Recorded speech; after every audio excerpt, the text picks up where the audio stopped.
Hello, this is Erin Swenlin for your Daily 5. I'm going to show you the 5 charts that I think that you should be looking at going into this week. So let's just hop right on in because we only have so much time. All right, decisionpoint.com. This is where I am from. This is what I do.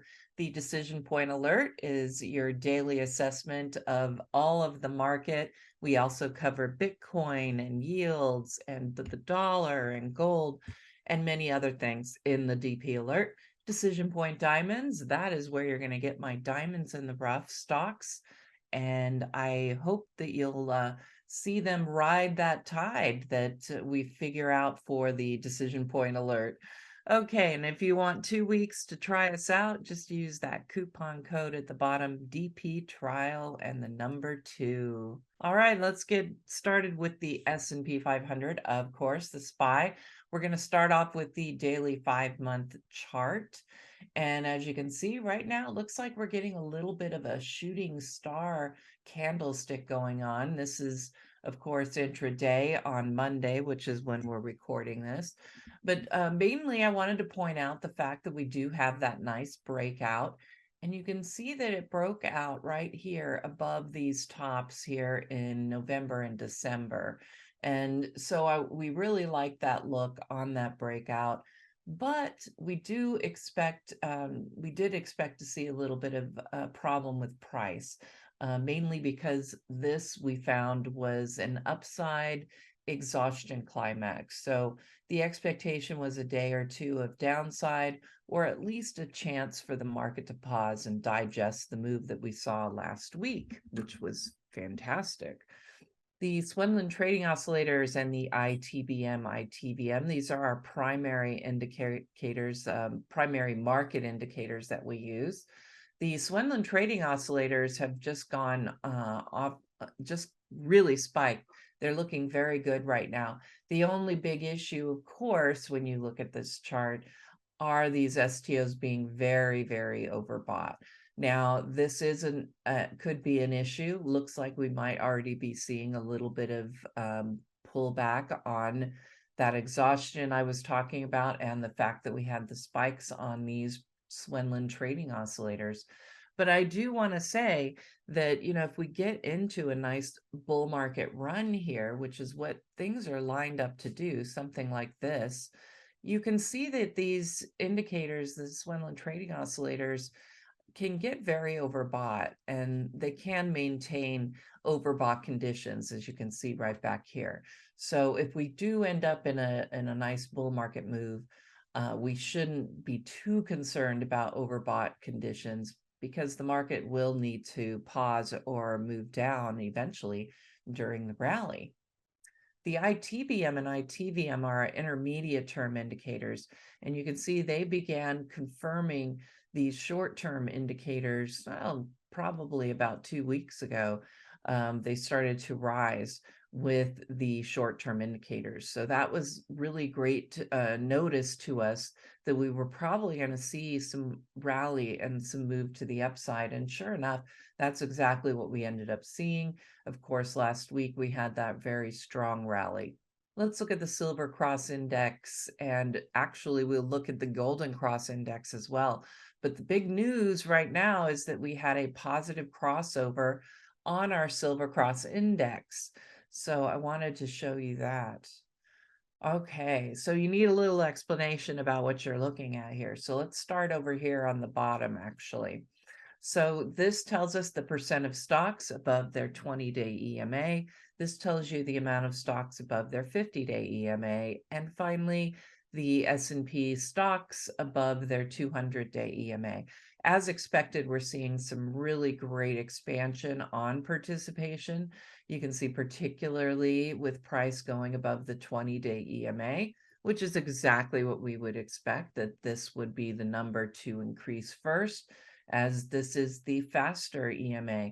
So if things are moving in the right direction, we're going to start seeing the improvement with prices moving over the 20-day EMA. Then it would be the 50 and then the 200, mainly because that's how the EMAs were configured before this bull market run. All right, there is that silver cross having its own crossover above its signal line. These are usually very good buy signals. They should get you in at the right time. You can see we had one back here.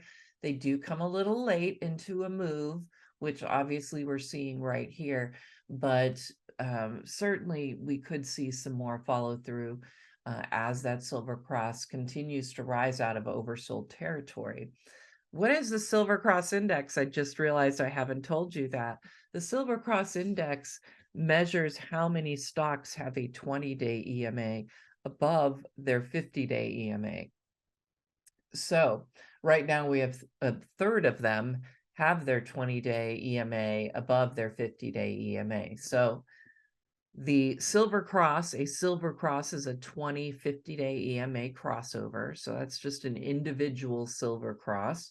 The Silver Cross Index tells you how many of these Silver Crosses are inside the index itself. And like I said, we have 1/3 that are inside that index with a 20 above their 50. The Golden Cross Index works similarly. It measures how many stocks have a 50-day EMA above their 200-day EMA. And the good news is that long-term indicator is also turning up right now. And you can see last time it turned up, it actually came in pretty nice part of the move. The crossover was later. Like I said, the Silver Cross Index crossover was later. But this is a really good indication that things are moving in the right direction, despite all of the craziness that is the world right now. Real estate is a sector I want to talk about.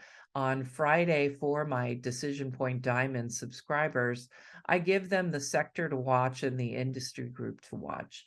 And the sector to watch was pretty clear this week. Well, I shouldn't say that it was pretty clear because a lot of the sectors are doing quite well. But my job is with diamonds is to figure out where the new momentum is and which sectors have the most upside potential. And, right now, of all things, real estate is looking very, very interesting. With the market shifting to the upside, most of the sectors are going to see some love, and real estate has really been beaten down. So I believe that we have some great upside potential on real estate. So here is that decline out of February that you can see was really quite painful for real estate, but we had price not go even all the way down to support before turning around. That is always a nice bullish sign because you end up with a higher low, which is what we want to see on a nice bull market run. So in the intermediate term, we do have a higher low. The fact that it turned up, like I said before, tapping and touching that support level is actually bullish, in addition to just being a reversal, which is bullish. All right, the RSI is positive. You can see that the PMO has had its crossover buy signal. We have the Silver Cross Index rising out of very oversold territory, out of 0% territory. So it is only 3%. It's very, very small, but we're starting to see that improvement. You can see a really nice run last week. And on Friday, it broke out and closed above its 50-day EMA. The other good news is the participation. Look at how this expanded in just no time. It has a lot of momentum under the surface. And with this rally that we're seeing, it's just taking all of the stocks with it. It's just a really nice look here for real estate. I think if you go through the industry group summary on StockCharts, you just go to that home page, the charts and tools page, and you'll find the link to the industry summary. But if you go through and look at all of the stocks within the real estate sector, the industry groups, my bad, if you look at all of those industry groups, you'll see that nearly every single one of them has a very similar configuration with reversals and nice rallies. I think there's only one or two of those industry groups of the 9, I think that there are, that that look maybe a little bit suspect, but the rest of them look very good. So I think that this might be a good area to go fishing in. And since I think it's a good area to go fishing in, I thought I would throw you some a fish, if you will, to check out called Redfin. It's not having that great of a day, but neither is the market. You can see sort of a shooting star trying to develop here, but we have some time. And notice as well that we got this breakout on Friday. And even though we have a move of 1.64% to the downside, it's still holding above this trading range.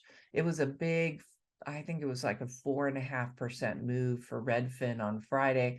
So seeing a bit of a pullback here is not a worry. It is to be expected.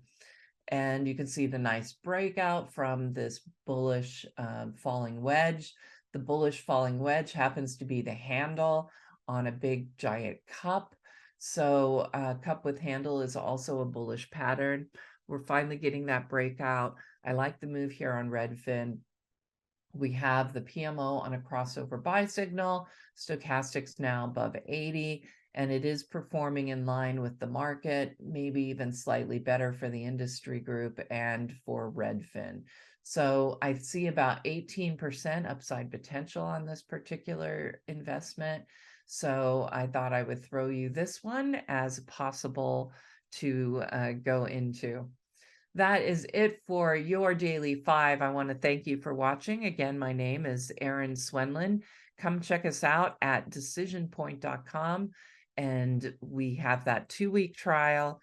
Use the coupon code DP trial and the number 2, and you'll get 2 weeks for free to check us out. And that's all I have. Happy trading. Hey guys, Dave Keller here with StockCharts.com. Thanks so much for watching our video. If you enjoyed it, and we hope you did, hit the like button right below. Also, we have so much new content every day. Consider subscribing to the channel. Just hit the subscribe button in the video or right below. Thanks for watching. Stay safe. Have a fantastic day.